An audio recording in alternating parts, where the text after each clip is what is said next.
اللعين الرجيم بسم الله الرحمن الرحيم الحمد لله رب العالمين والعاقبة للمتقين والجنة للموحدين والنار للعاصين والملحدين والصلاة والسلام والتحية والإكرام على النبي الأمي العربي القرشي المكي المدني العبد المبيد الرسول المسدد المصطفى الأمجد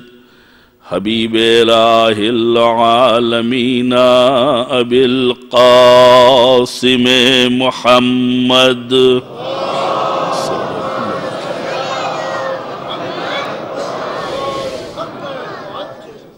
وآله الطيبين الطاهرين المعصومين المظلومين الذين أذهب الله عنهم الرجس وطهرهم تطهيرا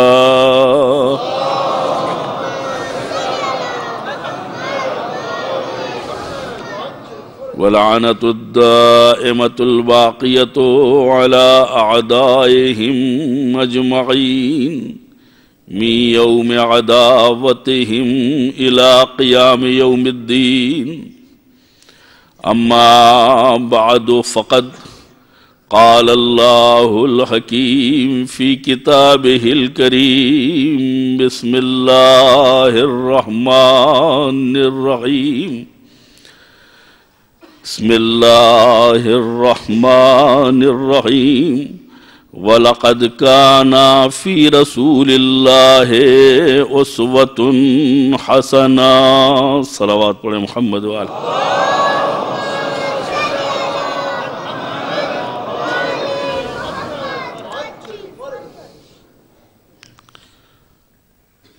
قرآن کریم کی آیت کا ایک ٹکڑا لَقَدْ كَانَ لَكُمْ فی رسول اللہ اسوۃ حسنہ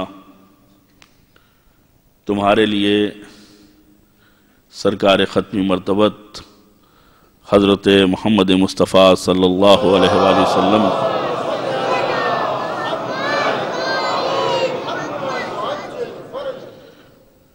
ان کی حیات میں، ان کی زندگی میں، ان کی سیرت میں، ان کی سنت میں بہترین نمونہ عمل ہے۔ انسان فطری اعتبار سے دوسروں کو دیکھ کر کے کام کرتا ہے، جس کو ہماری زبان میں نقل کہہ سکتے ہیں، اور آج کے ترقی یافتہ دور کی زبان میں ہر انسان اپنے لیے آئیڈیل کی تلاش میں ہے، یعنی اسے کوئی ایسا ماڈل چاہیے کہ جس کو دیکھ کر کے اس سے اٹھنے، بیٹھنے، چلنے، بولنے، ہنسنے، گفتگو کرنے کا سلیقہ سیکھ سکے۔ اور یہ چیز فطری ہے، یعنی اس میں کسی دلیل کی ضرورت، کسی آیت کے پڑھنے کی ضرورت، کسی روایت کو بطور سند پیش کرنے کی ضرورت نہیں ہے۔ یہ ہمارے آپ کے گھر کی بات ہے، روزمرہ کے اصولوں میں شامل ہے کہ بچہ ہمیں چلتا ہوا دیکھتا ہے تو چلنے کی کوشش کرنے لگتا ہے، کھاتا ہوا دیکھتا ہے تو منہ میں نوالا لے جاتا ہے، جو کچھ دیکھتا ہے وہ کرتا ہے۔ اور ہم بھی جوان ہو جائیں، سن رسیدہ ہو جائیں، عمر کی آخری منزل میں پہنچ جائیں، ہم خود اس بات کے دیکھنے والے ہیں کہ کون کیا کر رہا ہے، کیسے کر رہا ہے، خود ہم تقلیدی عمل کرتے ہیں۔ اب ظاہر سی بات ہے کہ جو جس خاندان میں پروان چڑھ رہا ہے، جو جس سوسائٹی میں پرورش پا رہا ہے، اس کی ویلیوز کے اعتبار سے اس کے رول ماڈل ہوتے ہیں۔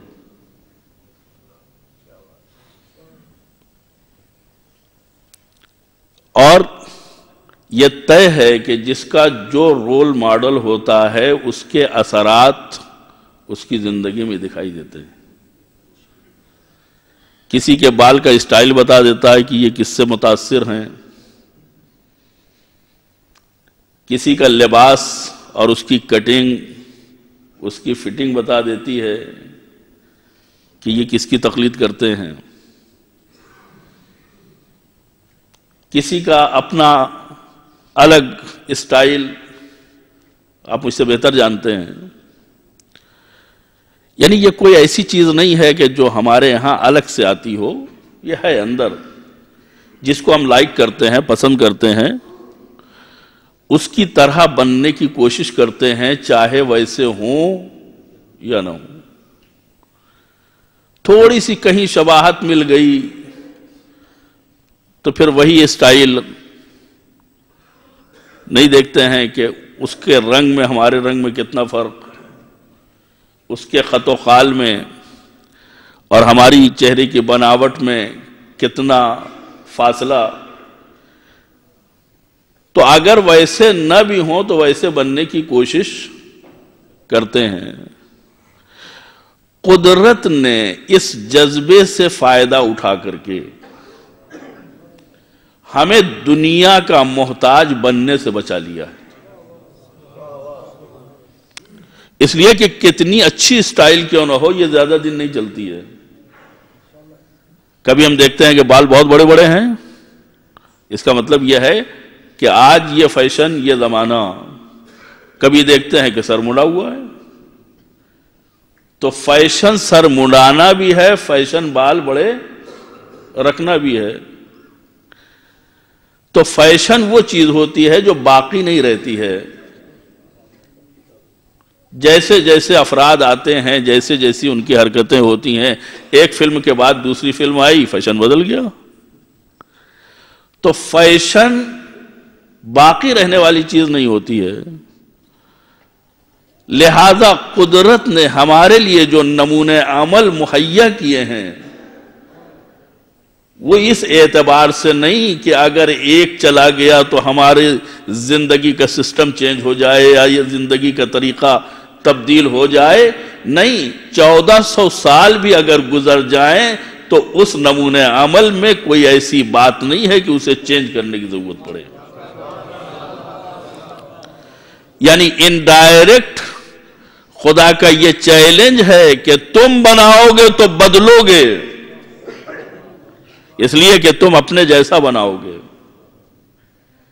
اپنے جیسے کو چنو گے، اپنے جیسے کی پیروی کرو گے۔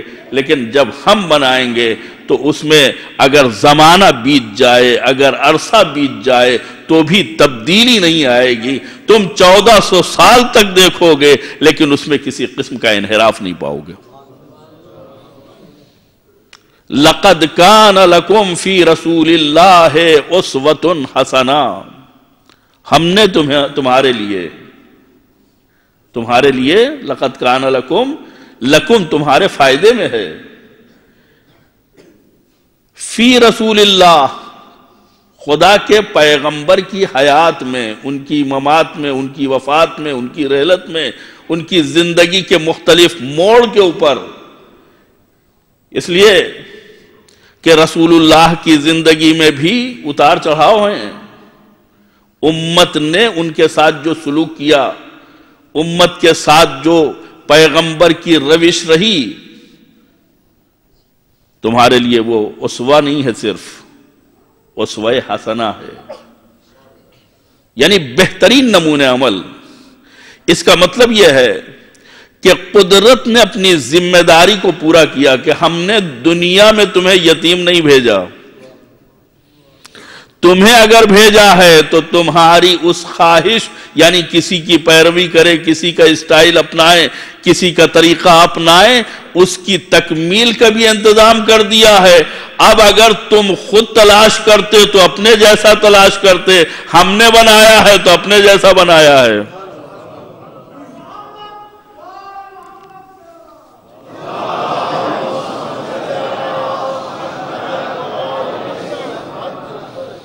اس لیے کہ اس بات کی آپ تصدیق کریں گے کہ جب بچہ بھوکا ہوتا ہے تو اسے سالم غذا دینی چاہیے۔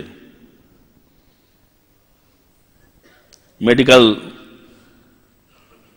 سائنس کے اعتبار سے جو کوششیں ہوتی ہیں بچے کو بیکٹیریا سے بچانے کے لیے اور اس کو وائرس سے بچانے کے لیے، کوشش یہ کرنا چاہیے کہ اس کو سالم غذا وقت کے اوپر ملے، اور اگر ماں نے تھوڑی دیر کر دی تو پھر وہ بچہ ہے، جو پائے گا منہ میں ڈالے گا۔ تو اب یہاں پر بچے کی غلطی ہے یا ماں کی غلطی ہے؟ بچہ بھوکا ہے تو اسے سالم غذا چاہیے۔ آپ اگر سالم غذا نہیں دیں گے تو پھر جو بچہ پائے گا وہ کھائے گا۔ تو بچہ جب بھوکا ہو تو اسے سالم غذا مہیا ہو جانا چاہیے، لیکن اگر تھوڑی دیر ہو گئی تو پھر جو ملے گا، کوڑا کرکٹ جو کچھ اس کے ہاتھ میں آئے گا سب منہ میں جائے گا۔ اسے نہیں معلوم کہ کیا کھانا چاہیے کیا نہیں کھانا چاہیے، کس چیز میں نقصان ہے کس چیز میں فائدہ ہے۔ اور اسی طریقے سے بچہ مٹی کھانے کی عادت ڈال لیتا ہے۔ اب جب عادت پڑ جاتی ہے تو بچے کو مارنے کی ضرورت نہیں ہے، اپنے آپ کو ملامت کرنے کی ضرورت ہے کہ یہ نوبت کیسے آئی کہ دودھ پینے والا بچہ مٹی کھانے لگا۔ اس کا مطلب یہ ہے کہ صحیح تربیت نہیں ہوئی۔ عزیزان گرامی، قدرت نے پیدائش کے لمحے سے لے کر کے بلکہ پیدائش سے پہلے سے لے کر کے، اس لیے کہ اسلامی اصولوں کے مطابق حکماء سے علماء سے پوچھا گیا کہ بچے کی تربیت کب سے ہونی چاہیے۔ آج ہمارے ہاں پڑھائی لکھائی کا ماحول ہے، لوگ پیٹ کاٹ کے پڑھا رہے ہیں۔ میں اس جذبے کی قدر کرتا ہوں۔ پیٹ کاٹ کے پڑھا رہے ہیں، اپنی ضروریات کو نظر انداز کر کے پڑھا رہے ہیں، اپنی حیثیت سے زیادہ فیس دے کر کے ڈونیشن دے کر کے پڑھا رہے ہیں۔ اور جب بچے کا وزن اتنا نہیں ہوتا ہے جتنا اس کے بیگ کا وزن ہوتا ہے، اس کے پیٹھ پہ لاد کے اسے اسکول روانہ کر رہے ہیں۔ پوچھا گیا کہ بچے کی تربیت کس عمر سے کرنی چاہیے، بچے کو کس عمر سے مثلا سکھانا چاہیے۔ کسی نے کہا 5 سال، کسی نے کہا 2.5 سال، کسی نے 30 سال، یعنی جیسی 30 مہینے یہ بات آئی ہے۔ تو جیسی فکر تھی ویسا مشورہ تھا، لیکن ایک حکیم نے بڑی اچھی بات کہی کہ بچے کی تربیت ولادت سے 20 سال پہلے کرنی چاہیے۔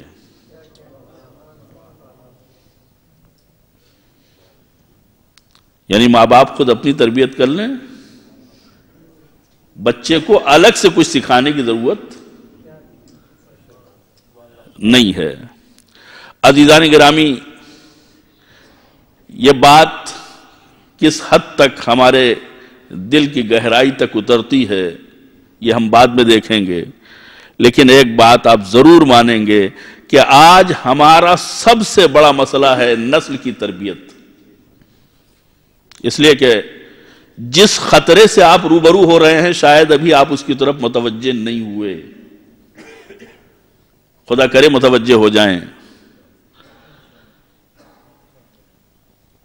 ہم نے اپنے والدین کی اطاعت کی ہو یا نہ کی ہو، ہم نے اپنے والدین کو الٹا جواب دیا ہو یا نہ ہو، لیکن کم سے کم ہم اپنی اولاد سے یہ توقع نہیں رکھتے ہیں کہ وہ ہمارے ساتھ بدتہذیبی سے پیش آئے۔ کم سے کم ہم اس بات کی توقع نہیں رکھتے ہیں کہ وہ آداب اسلامی سے ہٹ کر کے ہمارے ساتھ کوئی سلوک کرے، ہمارے ساتھ۔ شاید یہ ہماری خود غرضی ہو، اس لیے کہ خود یہ چیز میرے سامنے پیش آتی ہے، جب لوگ اپنے بچوں کے رویے سے پریشان ہوتے ہیں تو کان میں کہتے ہیں کچھ حقوق والدین کے بارے میں پڑھ دیجئے گا۔ یہ راز کی بات ہے جو میں منبر سے آپ کے سامنے بیان کر رہا ہوں، حقوق والدین کے بارے میں۔ تو جب خود والدین بنتے ہیں تو کہتے ہیں آج تک مجھے کوئی ایسا نوجوان نہیں ملا کہ جو والدین بننے سے پہلے والدین کے حقوق جاننا چاہتا ہو تاکہ وہ اپنی ذمہ داری نبھانے کے لیے جان سکے کہ اسلام نے کیا کیا حقوق والدین کے لیے قائم کیے ہیں۔ تو عزیزان گرامی، اس میں دینی جذبہ ہو یا خود غرضی کا جذبہ ہو، یہ ہماری ضرورت ہے، اس کو غور سے سنیں، یہ ہماری ضرورت ہے، اس سے انکار نہیں کیا جا سکتا ہے۔ دنیا کی کوئی چیز ہماری اولاد کو ہمارے سامنے پابند نہیں بنا سکتی ہے، کوئی بھی چیز، اس لیے کہ نسل آگے بڑھ رہی ہے۔ تعلیم کے اعتبار سے آپ مجھ سے زیادہ جانتے ہیں، میری تصدیق کریں گے کہ جو آج کی تعلیم ہے وہ کہیں زیادہ آگے ہے کل کی تعلیم کے مقابلے میں۔ باپ نے جو کچھ پڑھا ہے بیٹا اس سے زیادہ پڑھ رہا ہے، تو تعلیمی اعتبار سے بھی بیٹا آگے ہے۔ یہاں بیٹا بیٹی کی بات نہیں کر رہا ہوں، لیکن بطور مثال۔ اور جتنا آپ نے کما کر کے اپنی اولاد کو پالا ہے اس سے کہیں زیادہ بیٹے کی تنخواہ ہے یا بیٹی کی تنخواہ ہے، اس میں بھی آپ برابری نہیں کر سکتے۔ دنیا کی معلومات کے اعتبار سے بھی آپ ان سے مقابلہ نہیں کر سکتے ہیں، کتنے ہی اپڈیٹ ماں باپ کیوں نہ ہوں، لیکن نئی نسل جتنا آگے ہے ترقی کے معاملے میں، اتنی پرانی نسل کوشش کرنے کے باوجود نہیں پہنچ سکتی۔ پھر آپ کس اعتبار سے ان کو امپریس کریں گے؟ عمل کے میدان میں ہم ڈانٹ دیتے ہیں کہ تم نے صبح کی نماز نہیں پڑھی، تو وہ تو جانتا ہی ہے، کہا ہم نے نہیں پڑھی تو آپ نے کہاں پڑھی ہے، جواب دینے کے لیے تیار ہے۔ کوئی چیز ایسی نہیں ہے کہ جس میں ہم اپنی برتری ظاہر کر سکیں اور اسے پابند بنا سکیں۔ لہذا ہمیں چاہیے کہ اگر ہم اپنی اولاد اور والدین کے سلسلے میں ایک اسلامی حقوق کو قائم کرنا چاہتے ہیں تو ہم اپنی اولاد کو اسلام بتائیں۔ دین کے علاوہ کوئی چیز انسان کو مجبور نہیں کر سکتی ہے۔ لیکن اسی کے ساتھ ساتھ اولاد کی تربیت سے پہلے اولاد کی فراہمی ہے۔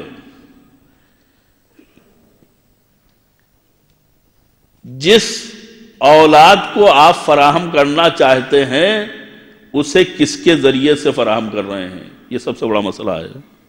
ہماری ویلیوز کیا ہے؟ ہماری ویلیوز یہ ہے کہ جہاں شادی کرو وہ امیر گھرانہ ہو، مرتبے والے لوگ ہوں، سورسز والے ہوں، پیسے والے ہوں، ان کے یہاں رنگ اچھا ہو، صورت اچھی ہو، شکل اچھی ہو، رہنے کا اسٹائل ماڈرن ہو،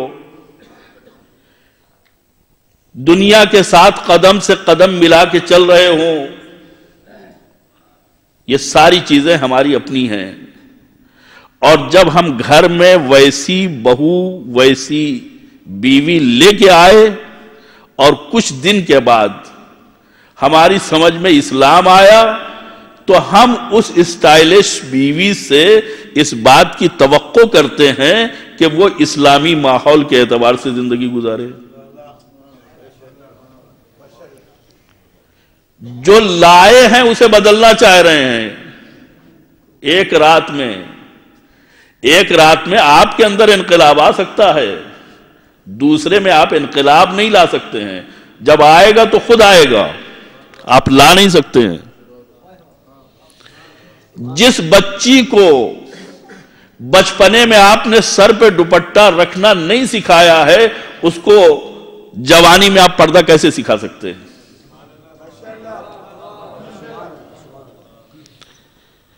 جو ماحول کم سے کم کپڑے پہننے کا ہو, اس میں آپ حجاب اسلامی کی وکالت کیسے کر سکتے ہیں؟ لہذا اسلام نے فوری طور پہ کوئی اقدام نہیں کیا ہے, بہت سوچ سمجھ کے فطری اعتبار سے سارے مراحل طے کیے ہیں. اسلام خوبصورتی کا مخالف نہیں ہے. یہ نہیں کہتا ہے کہ تم سماج میں ڈھونڈ کے سب سے زیادہ بدصورت عورت ڈھونڈو اور اس سے شادی کرو, نہیں, قطعاً نہیں. سب سے غریب لڑکی کا ہاتھ پکڑو, قطعاً نہیں ہے. لیکن تمہارا مقصد نہ جمال ہونا چاہیے نہ مال ہونا چاہیے. مقصد نہ مال ہو نہ جمال. اس لیے کہ مال بھی کبھی ہے اور کبھی نہیں ہے, اور جمال کا بھی کوئی بھروسہ نہیں ہے. ایک رات کے بخار میں شکل ایسی بدل جاتی ہے کہ نہیں پتا چلتا کہ ایکسرا ہے یا فوٹو. تو اگر جمال کی بنیاد پہ شادی کیا ہے اور صورت بدل گئی تو شادی کا مقصد ختم. مال کی بنیاد پہ اگر شادی کیا ہے اور مال مثلا دیوالیہ ہو گیا, مال چلا گیا, یا جو توقع تھی ویسا جہیز نہیں ملا, اب ظاہر سی بات ہے کہ اس میں بہت سے ایسے پوائنٹ ہیں جو خود بذات خود مثلا قابل بحث ہیں کہ خود جہیز کی لالچ کس ذہنیت کی ترجمانی کرتی ہے. اس لیے کہ کچھ فقیر وہ ہوتے ہیں کہ جو سڑک کے اوپر بیٹھ کر کے مانگتے ہیں, کچھ اعلیٰ قسم کے ہوتے ہیں.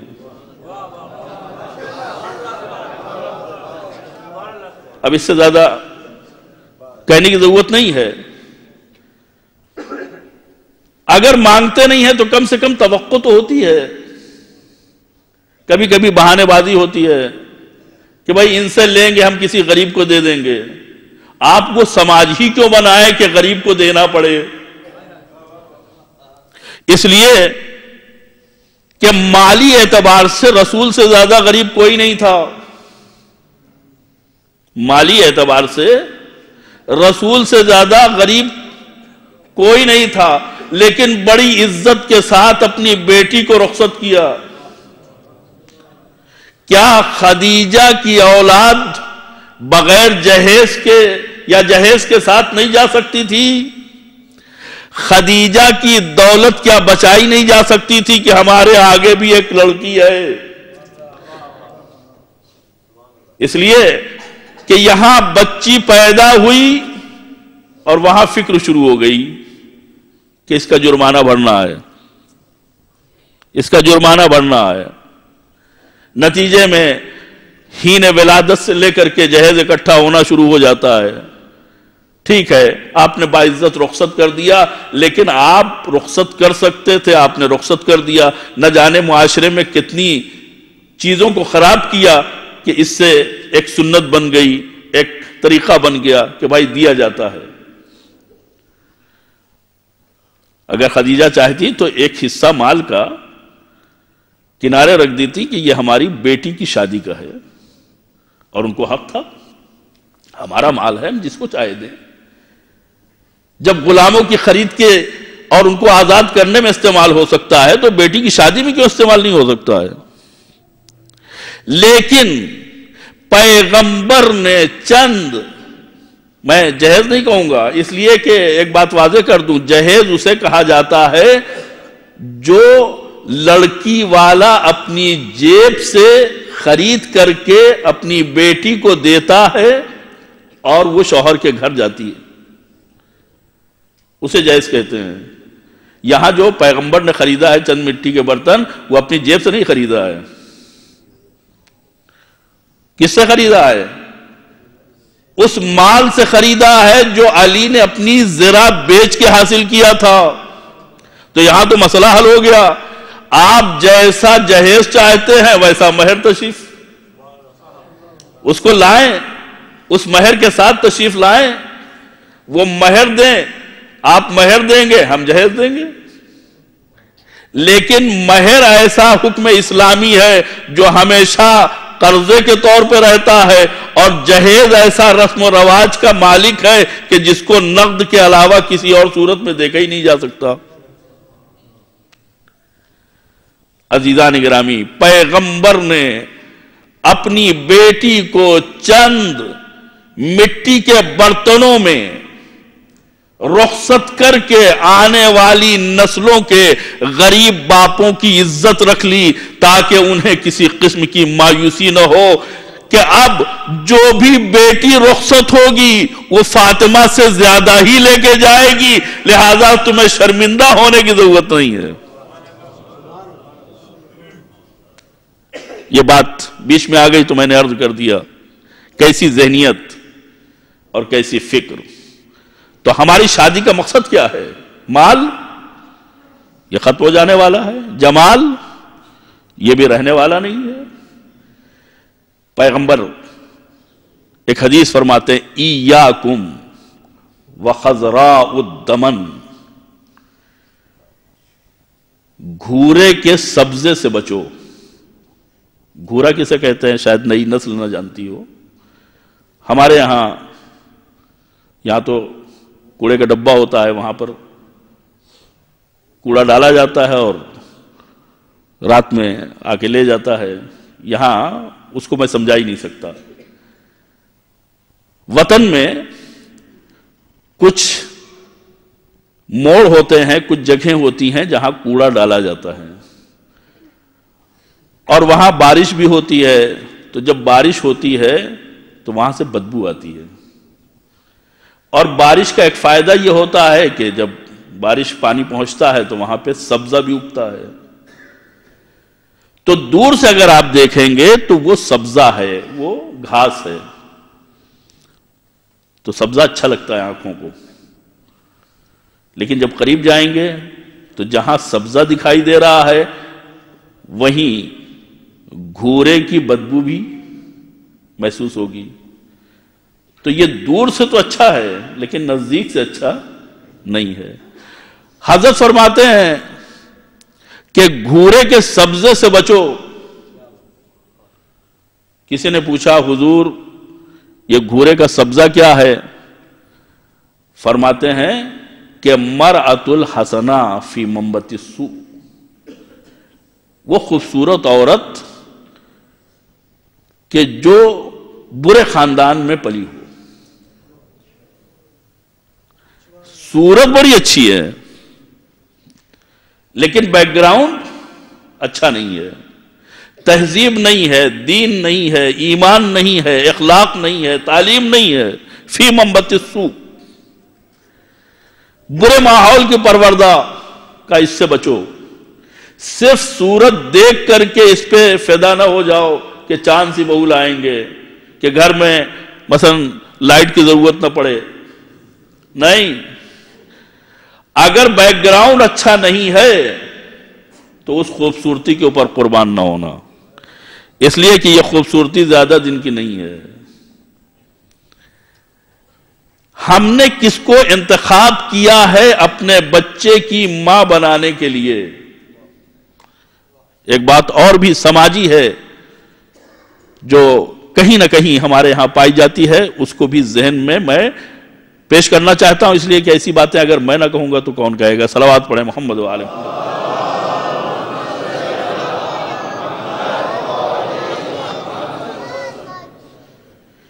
کس کو ہم ظرف بنا رہے ہیں اپنے بچے کی تعمیر کے لیے، کسے ہم وسیلہ بنا رہے ہیں اپنی نسل کے پروان چڑھانے کے لیے، اس لیے کہ یہ اثر کرتا ہے۔ میں نے اشارہ بھی کیا تھا کہ اولاد پیدا کرنا یہ خدا کا کام ہے، لیکن اس میں بہت کچھ ہماری دخالت بھی ہوتی ہے۔ شادی کرنا یہ ہمارے اختیار میں ہے، کس خاندان میں کر رہے ہیں یہ ہمارے اختیار میں ہے، مومنہ خاتون ہے یہ ہمارے اختیار میں ہے، اخلاق اسلامی اور آداب اسلامی کا لحاظ رکھ رہے ہیں یہ ہمارے اختیار میں ہے، بچہ کیسا چاہیے یہ ہمارے اختیار میں ہے۔ تفصیلی موضوع ہے، لیکن اس کے لیے مثال میں نے دی تھی کہ صرف خواہش کافی نہیں ہے۔ کسی بچے کو آپ نے دیکھ لیا کہ بہترین ذہانت والا ہے تو آپ کی خواہش جاگ اٹھی کہ ہمارا بچہ بھی ایسا ہونا چاہیے، تو صرف یہ تمنا کافی نہیں ہے، آپ کو محنت کرنا پڑے گی۔ اور میں نے مثال دی تھی کہ صرف تمنا سے اگر کام چل جاتا تو عالی عقیل سے مشورہ نہ لیتے۔ یہ خاتون کی تلاش بتا رہی ہے کہ ام البنین علی کا نمونہ انتخاب ہے۔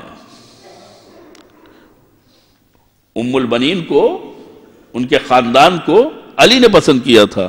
کاہے کے لیے؟ بہادر بچے کے لیے۔ یعنی بہادر بچے کے لیے بہادر ماں ہونا ضروری ہے، اور بہادر ماں کے لیے بہادر خاندان ہونا ضروری ہے۔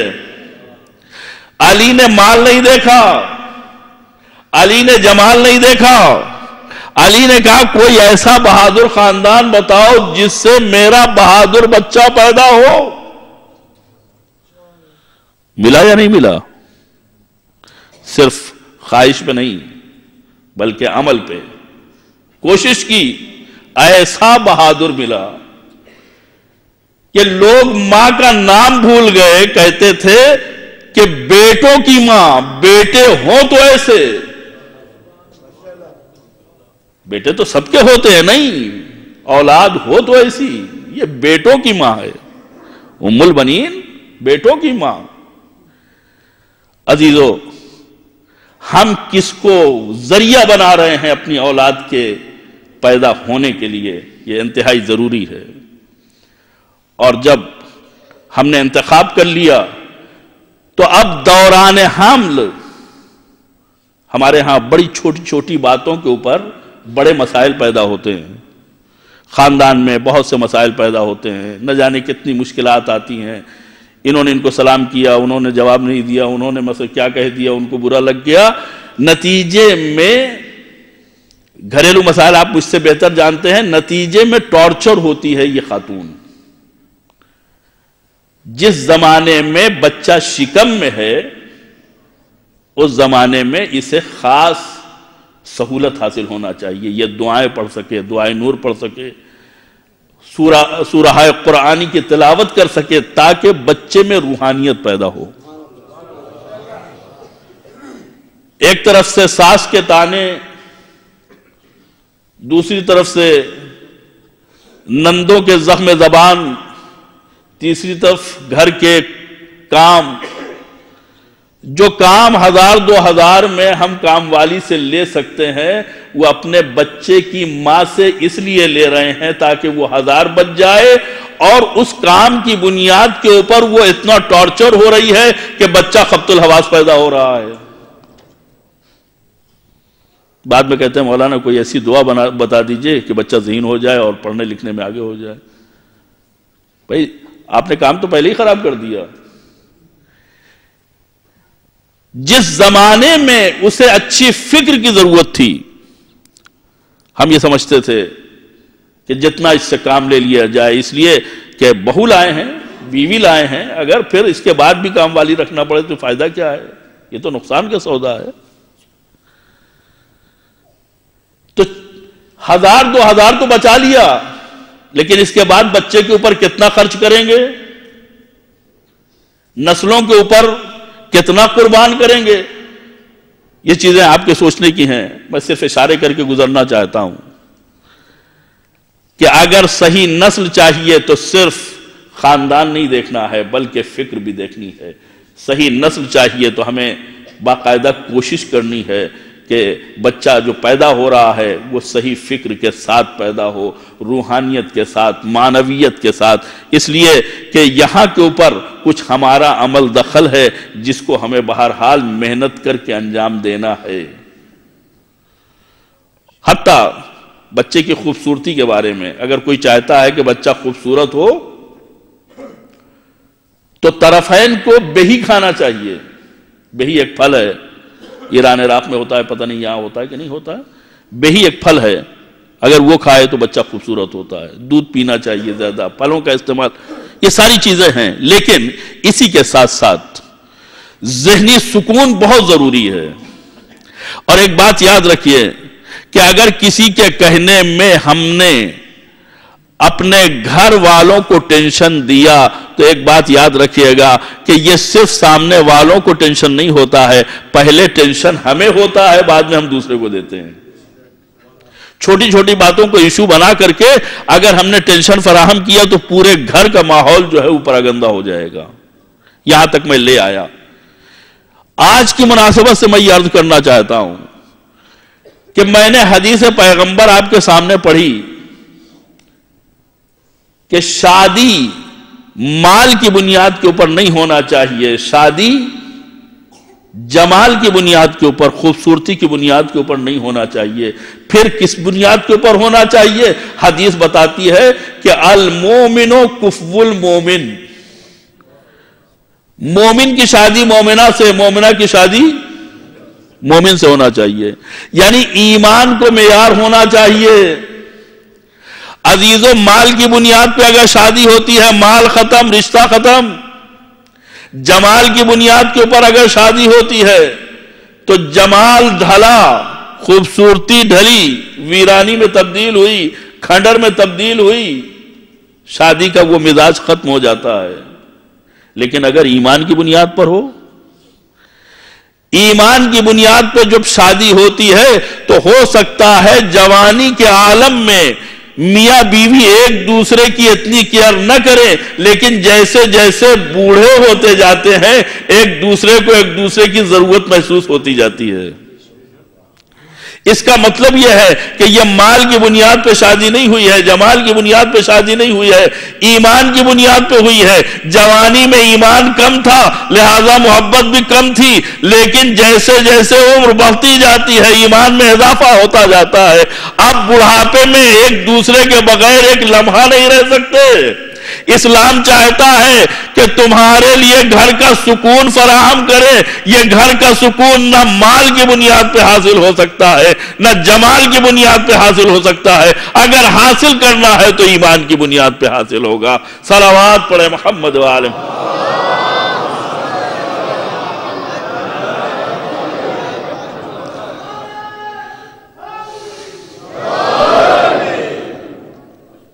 اب جب پیغمبر کی حدیث ہے تو ہمیں دیکھنا پڑے گا کہ خود پیغمبر نے کیا کیا ہے.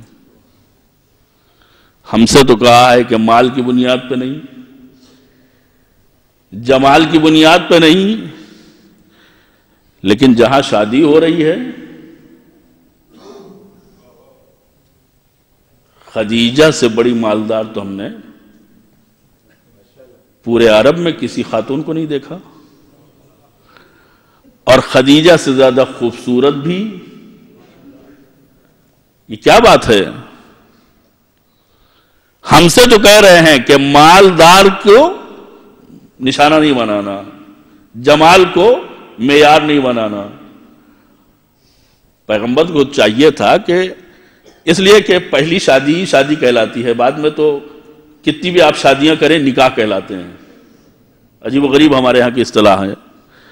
شادی پہلی ہے، بعد میں جتنی شادی کریں وہ نکاح ہیں، چاہے شادی سے بڑھ کر کے اہتمام کیا جائے. تو پیغمبر پہلی شادی کسی غریب خاتون سے کر لیتے، کسی یتیمہ سے، کسی بیوہ سے، کسی بالکل مفلس سے، تو ہمارے لیے آئیڈیل ہوتا کہ نہیں ہوتا. لیکن پیغمبر کی شادی ہو رہی ہے، پیغمبر کا نکاح ہو رہا ہے، بڑے اہتمام سے ہو رہا ہے، اور کہاں ہو رہا ہے؟ ملکۃ العرب۔ ملکۃ العرب کا مطلب میں نہیں سمجھا سکوں گا، اس لیے کہ اس زمانے میں بینک نہیں ہوتے تھے کہ اکاؤنٹ میں کوئی دیکھ کے بتا دے کہ ان کی دولت جو ہے وہ ملین میں ہے، بلین میں ہے، لیکن رکھ رکھاؤ سے کچھ اندازہ ہوتا ہے۔ خدیجہ کے غلاموں کے کمر میں جو کمر بند ہوتا تھا وہ سونے کا ہوتا تھا۔ خدیجہ کی کنیزوں کے بالوں میں سچے موتی پروئے ہوتے تھے۔ یہ ان کے غلاموں اور کنیزوں کی پہچان تھی۔ پہچان اس لیے کہ اتنے غلام اور کنیز تھے کہ جن کا کوئی شمار نہیں تھا۔ اب آپ اس سے اندازہ لگا لیں کہ جس کی کنیز اور جس کے غلام کے پاس اتنا سونا اور اتنے موتی ہوں، اس کے پاس کتنی دولت ہوگی۔ لیکن سوال اپنی جگہ باقی ہے کہ پیغمبر نے اگر شادی کی ہے تو ہمیں بتا رہے ہیں کہ جمال کے پاس نہیں جانا، مال کے پاس نہیں جانا، اسے معیار نہیں بنانا، اور خود عزیزان گرامی یہ اعتراض پیغمبر پر ہوتا، ہماری جانیں نثار ہوں خدیجہ کے ایثار پر، خدیجہ کی قربانی پر، آج بھی کم سے کم ہمارے اس ترقی یافتہ معاشرے کا چال چلن اور رسم و رواج یہ ہے کہ شادی کا پیغام لڑکے کی طرف سے جاتا ہے لڑکی والوں کے لیے۔ غور فرمائیں گے، لڑکے والے پیغام دیتے ہیں لڑکی کو۔ تو آج جب اتنی غیرت باقی ہے تو آج سے پہلے کوئی سوچ سکتا ہے کہ کسی لڑکی والے کی طرف سے پیغام آئے؟ اگر پیغمبر پیغام لے کے گئے ہوتے خدیجہ کے دروازے، ابو طالب پیغام لے کے گئے ہوتے خدیجہ کے دروازے کہ میرا بھتیجا نبی ہے، تمہارے پاس دولت دنیا ہے تو کیا، میرا بھتیجا کائنات کا سردار ہے، اس سے شادی کر لو، تو الزام آ جاتا اور پیغمبر کے اوپر تانا کسنے والے اس سے باز نہ آتے۔ لیکن خدیجہ کے اقدام نے ساری دنیا کی زبانیں بند کر دی۔ میں سارا الزام لینے کے لیے تیار ہوں، لیکن پیغمبر کے کردار کے اوپر کوئی دھبا آ جائے اسے برداشت نہیں کر سکتی۔ یہ پیغام اس طرف سے نہیں آئے گا، یہ پیغام اس طرف سے جائے گا۔ پیغمبر نے اگر اقدام کیا ہوتا تو ان پر الزام لگتا، لیکن جب مالدار خاتون خود پیغام دے رہی ہے، خوبصورت خاتون خود پیغام دے رہی ہے، تو اخلاق نبوت کا خاصہ یہ ہونا چاہیے کہ آئے ہوئے پیغام کو جو ایمان کی بنیاد پر بھی ہے ٹھکرانا نہیں چاہیے۔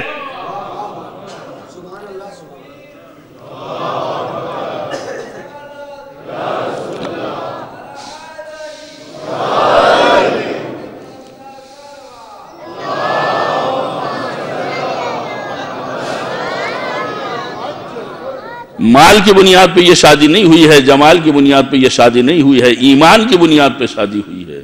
چنانچہ آپ دیکھیں کہ جب بہت سے عقد ہو گئے اور ایک سے ایک بیویاں پیغمبر کی بارگاہ میں آئیں اور کبھی پیغمبر نے خدیجہ کا ذکر کیا تو ناگوار گزرا۔ حضور خدا نے آپ کو بہتر سے بہتر بیویاں دے دی ہیں، تو اب اس بوڑھی عورت کا تذکرہ کیوں؟ جانتے کیا جواب ملا ہے؟ فرماتے ہیں کہ میں بیوی کا تذکرہ نہیں کر رہا ہوں، میں خدیجہ کا ذکر کر رہا ہوں۔ بیویاں بہت سی مل جائیں گی، خدیجہ نہیں ملے گی۔ میں خدیجہ کا تذکرہ کر رہا ہوں. میری تصدیق اس وقت کی جب لوگ مجھے جھٹلا رہے تھے. مالی مدد اس وقت کی جب میں تنگ دست تھا. اولاد کے ذریعے سے مجھے ابتر کے طانے سے بچایا. میں بیوی کا ذکر نہیں کر رہا ہوں، خدیجہ کا تذکرہ کر رہا ہوں. خدیجہ جیسا کوئی نہیں ہو سکتا. اس کا مطلب کیا ہوا کہ پیغمبر وقت آخر تک خدیجہ کا تذکرہ کرتے رہے. کیوں؟ اس لیے کہ خدیجہ سے ازدواج ایمان کی بنیاد کے اوپر. اس لیے کہ اگر میاں بیوی کے اسٹیٹس میں فرق آ جاتا ہے تو بیوی ایک دن بھی رہنے کے لیے تیار نہیں ہوتے. ہم اپنے باپ کے گھر سے اس لیے نہیں آئے ہیں کہ مصیبتیں برداشت کریں. لیکن شیب ابی طالب میں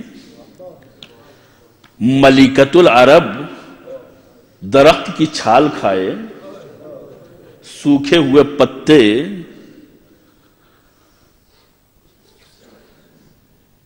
کیا بتاتا ہے یہ؟ کس بنیاد پہ شادی ہوئی ہے؟ کس بنیاد پہ یہ ازدواج عمل میں آیا ہے؟ خدیجہ صرف اپنے ایمان کا مظاہرہ نہیں، جب اولاد کی دولت آغوش میں آتی ہے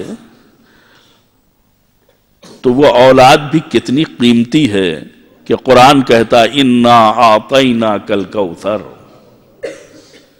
یہ فاطمہ نہیں پیدا ہوئی ہیں، یہ کوثر ہے.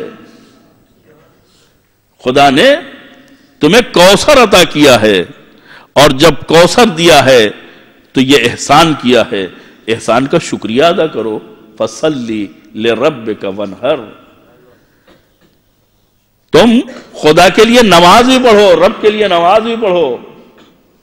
وانحر، سب سے بڑی قربانی نہر کی جاتی ہے. اونٹ سے بڑی قربانی کچھ نہیں ہے مادی اعتبار سے. یعنی یہ ایسا تحفہ ہے جس پر خدا شکریہ کا طالب ہو رہا ہے. فاطمہ خدیجہ کی بیٹی، ماں کے ساتھ 5 سال زندگی گزاری، اور جب ماں اس دنیا سے چلی گئی فاقوں کو برداشت نہ کر سکی. بائیکاٹ کی بنیاد کے اوپر خدیجہ جب زندگی کو ادامہ نہ دے سکی اور کوثر کو ام سلمہ کے حوالے کیا گیا، تو ام سلمہ کا بیان ہے کہ خدا کی قسم میں نے فاطمہ کو کچھ سکھایا نہیں ہے بلکہ فاطمہ سے میں نے سیکھا ہے.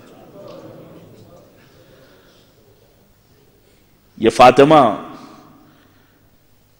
جو ام ابیہا کے لقب سے مشہور ہیں، معلوم ہے کائنات میں ایسا لقب ممکن ہی نہیں ہوا.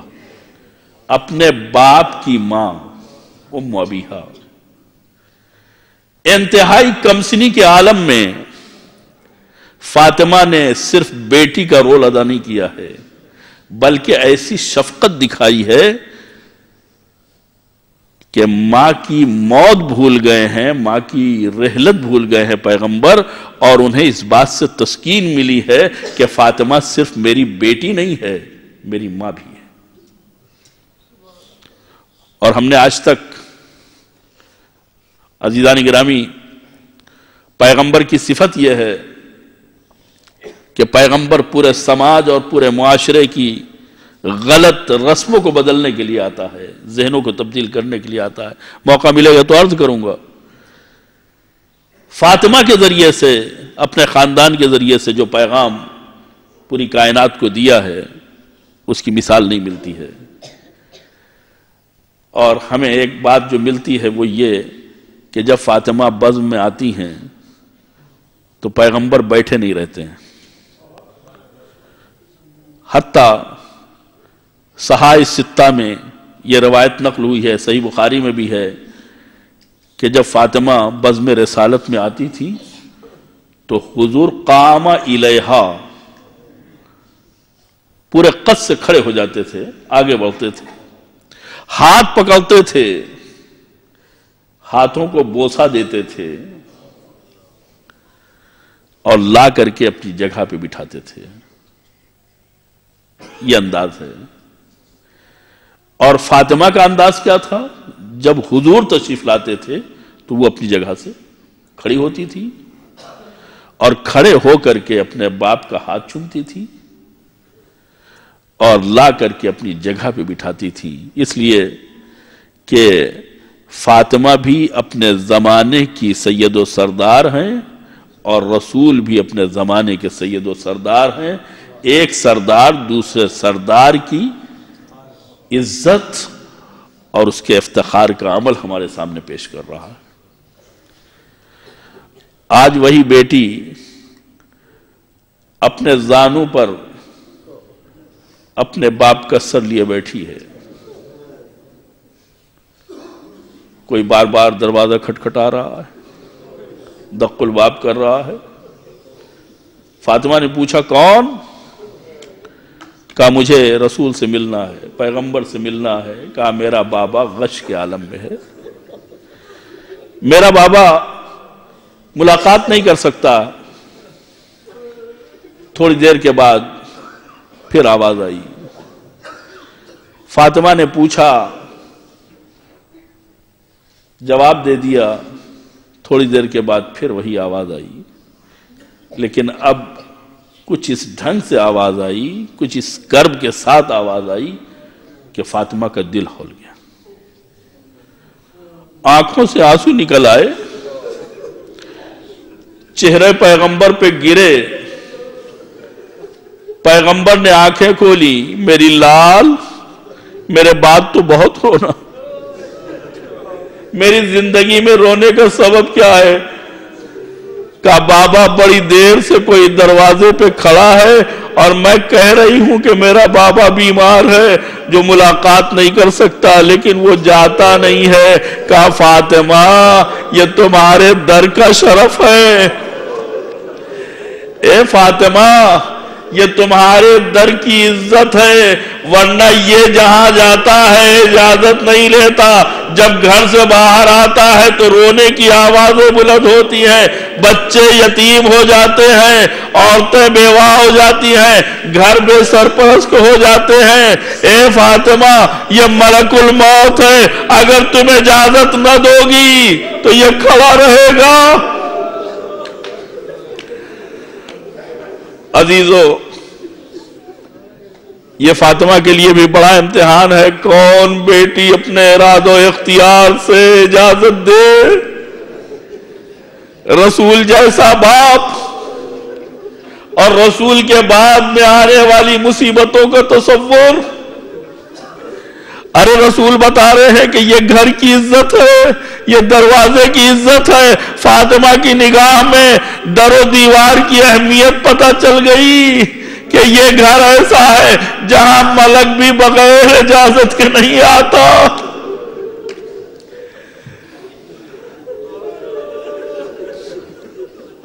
اجرکم علی اللہ۔ میں بات مکمل کر دیتا، لیکن ایک بات اور یاد رکھیے کہ حضور اپنی زندگی میں صرف رسول نہیں ہیں، رسول کے ساتھ ساتھ لیڈر ہیں، رہنما ہیں۔ کائنات کا کوئی رہنما اپنی عوام کے ساتھ اتنا شفیق نہیں ہوا ہے جتنا پیغمبر ہوئے ہیں۔ پیغمبر کا آخری موقع آتے ہیں منبر کے اوپر، جو اعلان کرتے ہیں وہ ہمارے لیے انتہائی اہم ہے۔ فرماتے ہیں کہ میں خدا کی بارگاہ میں حاضر ہونے جا رہا ہوں، اگر کسی کا کوئی حق میری گردن پر ہے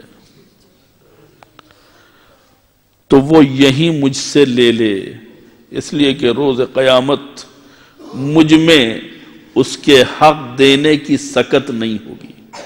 یہ کون کہہ رہا ہے؟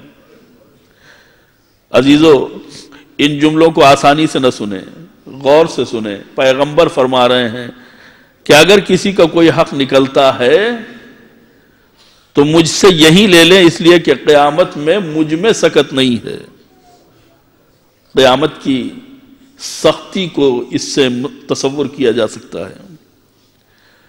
پیغمبر نے بیان کیا، بار بار اعلان کیا کہ اگر کسی کا کوئی حق ہے تو لے لیں۔ ایک شخص کھڑا ہوا، اس کا نام ہے سوادہ ابن قیس، کہا حضور آپ کہہ رہے ہیں تو میرا ایک حق ہے آپ کی گردن پہ۔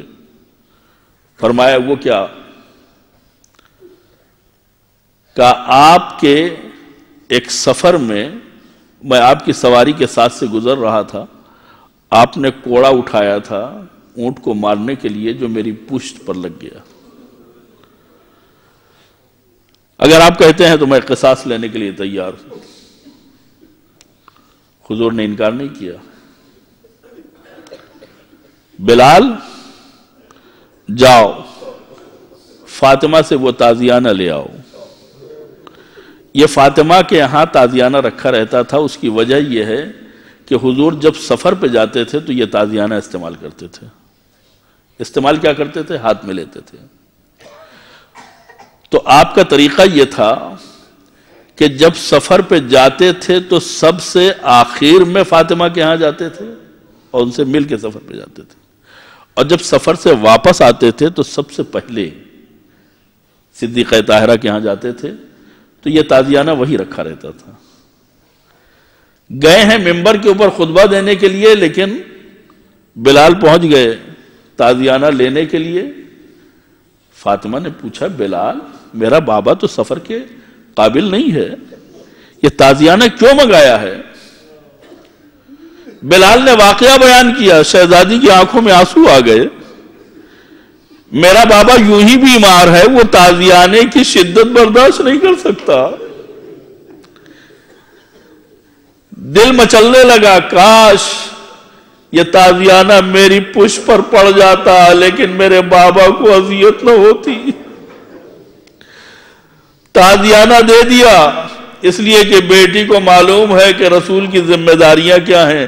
عزیزان گرامی، آپ خود دیکھیں کہ رسول کا کردار کیا ہے، رسول کا عمل کیا ہے۔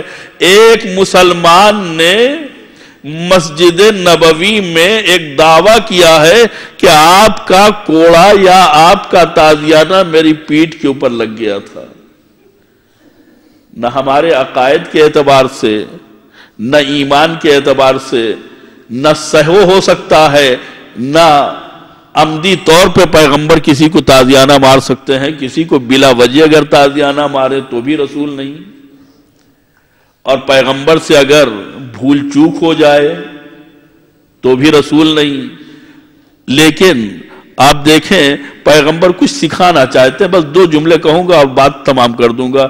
پیغمبر اپنی آخری خطبے میں کچھ سکھانا چاہتے ہیں کہ میرے یہاں مسلمان کی عزت اور احترام یہ ہے کہ اگر کوئی جھوٹا دعویٰ بھی کرتا ہے تو میں سر دربار اسے نہیں جھٹلاتا ہوں۔